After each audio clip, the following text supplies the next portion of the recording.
Eu sou Fernando Corrêa e este é o curso de Habeas Corpus.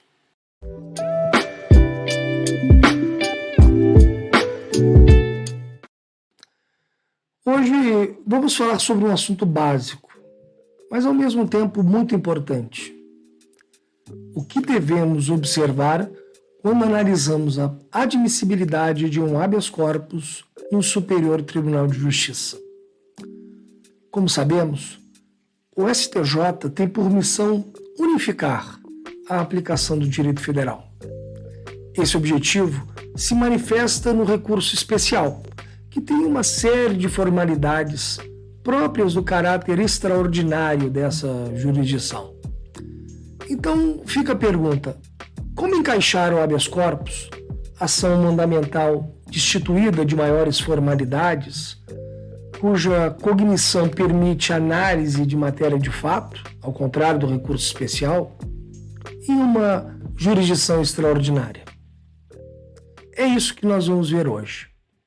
Para falar sobre a análise inicial do habeas corpus, é preciso dar relevo à importância de uma análise criteriosa quando esse habeas corpus chega ao Superior Tribunal de Justiça, visto que muitas das impetrações não podem ser processadas ante a sua incompatibilidade com o sistema recursal. A seguir, vamos prestar atenção nessas medidas simples que podem economizar muito tempo na resolução de um habeas corpus impetrado nesta Corte Superior. O primeiro passo, certamente, é verificar o termo de recebimento e autuação, a fim de detectar se outro habeas corpus ou recurso em habeas corpus, ou ainda um recurso especial, foi ajuizado com o mesmo pedido. Porque quando a defesa impetra mais de um habeas corpus ou alguns desses outros feitos, como RHC e RESP, com identidade de pedido, de causa de pedir e de parte, o resultado é a ocorrência de vedada reiteração de pedido. Quando a defesa, além de impetrar habeas corpus, interpõe um recurso especial, impugnando o mesmo ponto, subverte o sistema recursal, além de violar o princípio da unirrecorribilidade, evidenciando-se desse modo a reiteração de pedido. O que a defesa poderia fazer seria escolher o habeas corpus como meio de impugnar o acórdão de origem, pois o habeas corpus não exige os requisitos próprios do recurso especial. Todavia, tal escolha implica no ônus de arcar com os efeitos dessa opção, inclusive com a eventual impossibilidade de rediscutir os mesmos temas por meio de recurso próprio e outros meios de impugnação. Outra medida importante é verificar a suficiência da instrução. Como você sabe, o habeas corpus, ação constitucional de natureza mandamental, tem como finalidade principal afastar eventual ameaça ao direito de locomoção, cuja natureza urgente exige prova pré-constituída das alegações, não cabendo produção de provas. Portanto, é obrigatório ao impetrante, sobretudo quando se tratar de advogado particular, apresentar documentos suficientes para se permitir a análise do caso. Outra medida importante é verificar a prevenção do ministro, porque se outro ministro já decidiu sobre o habeas corpus cujo objeto é a mesma ação penal, então ele será o prevento. E a não observância da regra de prevenção contida no artigo 71 do Regimento Interno do STJ gera nulidade relativa, de modo que, caso não seja reconhecida de ofício, deve ser suscitada até o início do julgamento do feito pelo colegiado ou monocraticamente pelo relator, sob pena de preclusão, nos termos do parágrafo 4º do artigo 71 do Regimento Interno. Todavia, é importante verificar se a competência por prevenção a fim de evitar a prolação de decisões conflitantes, decorrentes da natural discrepância de pontos de vista entre os ministros.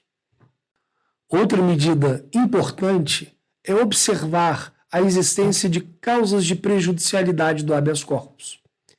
A superveniência de novo contexto fático pode, eventualmente, ensejar a perda do objeto do habeas corpus. Essa análise dependerá primordialmente do pedido realizado na impetração. Por exemplo, se a defesa pede no habeas corpus a revogação do decreto preventivo, mas, durante o processamento desse habeas corpus, sobrevém sentença na ação penal que indefere o direito de recorrer em liberdade, com base em fundamentos novos, então não haverá sentido em analisar os fundamentos do decreto preventivo, já que ele foi substituído por novo título, no caso, a sentença.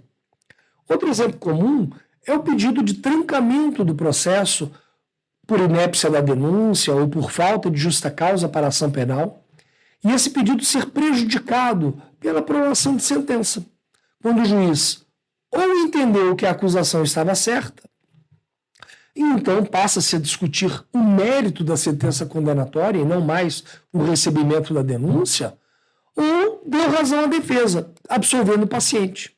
Nesses dois casos, não faz mais sentido analisar o habeas corpus.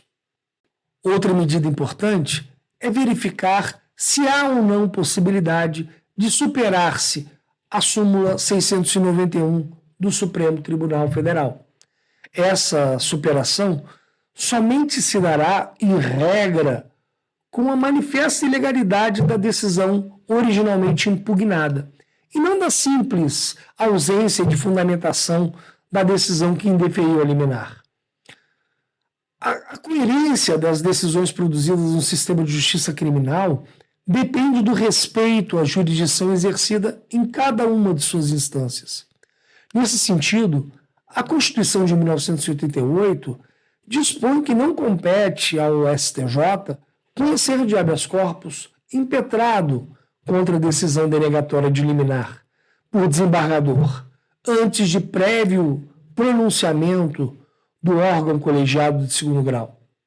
Por isso, quando a defesa pretende que o STJ analise um habeas corpus antes mesmo de o tribunal de segunda instância dar a sua palavra final, há evidente subversão do sistema recursal. Corre-se o risco de uma decisão liminar do STJ ser contrariada por posterior decisão de mérito de um órgão jurisdicional inferior, o Tribunal de Justiça, por exemplo. Por isso, tal anomalia, que constitui a superação dessa proibição da súmula 691 do Supremo Tribunal Federal, só pode ser suportada na hipótese de violação grave e evidente dos direitos do paciente. A jurisprudência do STJ vem refinando tais hipóteses, sempre no sentido de exigir-se a demonstração imediata da manifesta coação ilegal ao direito de locomoção. Outra medida importante é verificar sobre a eventual existência de supressão de instância. Isso significa que, em regra, eventual alegação de coação ilegal contra o direito de locomoção deverá ser analisada pela Corte de segunda instância, em seu mérito, antes de ser admitida no STJ. A inversão dessa ordem produz a vedada supressão de instância. Nesse caso, há de se verificar se a falta de análise pela Corte de segundo grau decorre da omissão da defesa, que deixou de invocar as teses, ou de eventual negativa de jurisdição, hipótese em que se deve considerar a possibilidade de conceder-se a ordem de ofício para determinar que o caso seja julgado pela Corte de segunda instância. Bom, esses são os principais pontos que devem ser analisados por ocasião do recebimento de um habeas corpus no Superior Tribunal de Justiça. O colega não pode esquecer que alguns defeitos apresentados nos habeas corpus podem ser convalidados, como, por exemplo, um caso de deficiência de instrução, enquanto outros não podem, como na hipótese de ausência de esgotamento de instância. Na próxima aula, apresentaremos material de apoio para que o colega possa identificar as hipóteses aqui estudadas em documentos retirados de habeas corpus que tramitaram no Superior Tribunal de Justiça. É importante lembrar que esse guia não substitui o permanente contato com a chefia direta, a fim de averiguar o posicionamento do ministro acerca dos pontos aqui elencados. Por fim, convido os colegas a elaborar um checklist com as informações desta aula, de modo a terem uma colinha para consulta quando estiverem analisando a admissibilidade de habeas corpus. Até a próxima.